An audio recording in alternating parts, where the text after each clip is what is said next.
నాకు తెలిసి మీలో చాలా మందికి ఆముదం గురించి తెలిసే ఉంటుంది.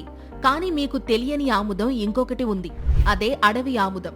ముఖ్యంగా మోకాళ్ల నొప్పులతో బాధపడేవాళ్లు ఈ మొక్క మాను చెక్కను దంచి ఆముదంలో వేసి వేడి చేసి దానిని మోకాళ్ల నొప్పులపై అప్లై చేస్తే అవి తగ్గే అవకాశం ఉంటుంది.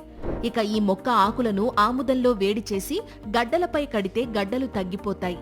ఇంకా ఈ అడవి ఆముదం గజ్జి, చిడుము, సర్పి లాంటి చర్మ వ్యాధులను తగ్గించడంలో కూడా హెల్ప్ చేస్తుంది.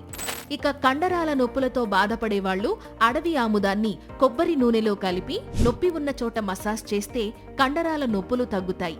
ఇంకా చెప్పాలంటే పాలిచ్చే తల్లులు ఈ అడవి ఆముదం ఆకులను మెత్తగా నూరి బ్రెస్ట్ పై అప్లై చేస్తే వాళ్లల్లో పాల ఉత్పత్తి పెరుగుతుంది.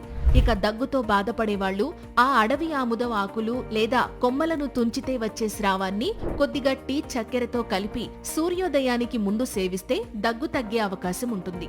అయితే ఇన్ని హెల్త్ బెనిఫిట్స్ కలిగించినప్పటికీ దీనిని ఆయుర్వేద వైద్యుని పర్యవేక్షణలో మాత్రమే వాడాలి.